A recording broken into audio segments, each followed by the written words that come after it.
The Governor's Teacher Network is an initiative by Governor McCrory to pull together 450 teachers statewide to be involved in professional work, writing resources for teachers that can be put online as part of a web program. I believe it's called Web-based.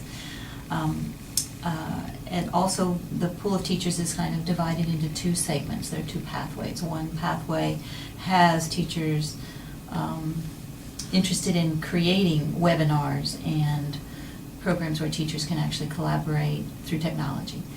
The pathway that I'm very interested in is the one I've been accepted to, called Pathway 2, and the Pathway 2 teachers are going to be writing units of study and assessments, and those will be tied to the state standards, and particularly the strands of student performance for the disciplines that the Governor's Teacher Network has a focus on, one of which is the arts, another one is foreign language, social studies, CTE, and so forth, lots of different divisional areas. So I'm excited to be involved in Pathway 2. Okay, are you doing a specific kind of specific pathway in that?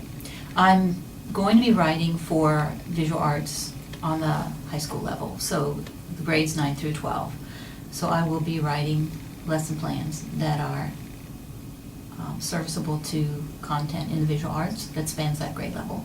But I also am knowledgeable about the middle years program of the International Baccalaureate, and so I hope to contribute lesson plans that address those kinds of needs too. Some teachers are writing for advanced placement and so forth, so based on the teacher's expertise, there's a logical track for that.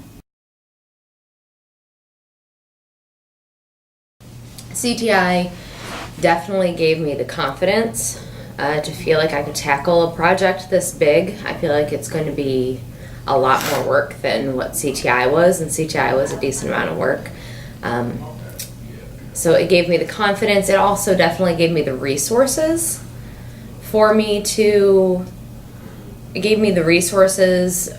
able to apply and feel like I already had a decent understanding of what it was that's going to be expected of me.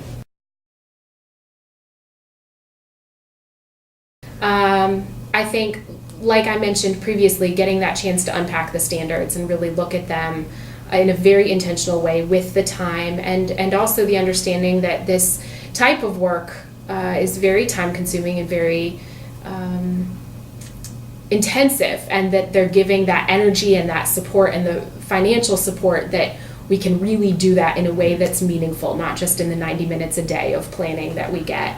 And so I'm looking forward to being able to dive deeper into the content standards that I feel like a lot of us in the music education field overlook, and also being able to share that information with my colleagues, because we aren't textbook based and our standards are very open-ended, and so a lot of us create everything by ourselves. And so this idea that we have the support at the state level to create it such that other people can benefit from that is meaningful.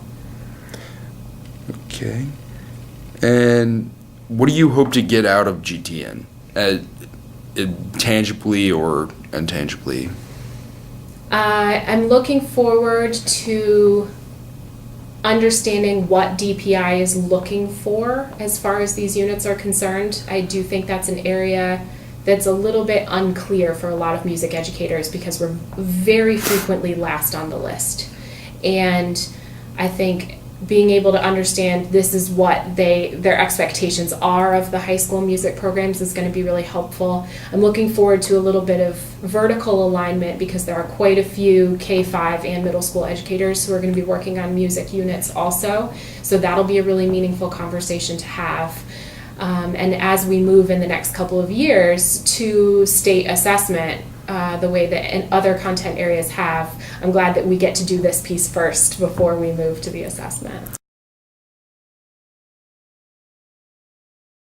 I'm hoping to reach other teachers and to show them that the journey to using technology in the classroom it's a baby step process, and that it's It's so worth it though, because the children, the world's changing, the way we teach should be changing as well, and the way the children are engaged is changing, and I feel like that if they can see, what good it will do for the children, that maybe they'll, jump on board and change as well. They both, CTI and GTI, seek to improve student outcomes through enhancement of the teacher's ability to teach and support their students. So there's just a tremendous similarity from there. Both of them end up with, both of them are in and of themselves tremendous professional development experiences as teachers go through and mature, as you do the study and the research and in whichever particular topic you're delving into. The differences, of course, is CTI is, and they're more administrative type of differences. CTI is, of course, under the Yale initiative, and it's focused here in Charlotte-Mecklenburg schools only. It could be in other areas as well, but they would have to come in separately, as I understand it, through the Yale initiative, which would be wide open, I assume, to get them. So it's a local Charlotte initiative. It is coupled with universities, and I probably think of others as we keep talking. Now, on the state, on the Governor's Teachers Network, it is a state-funded initiative. It's across the entire state.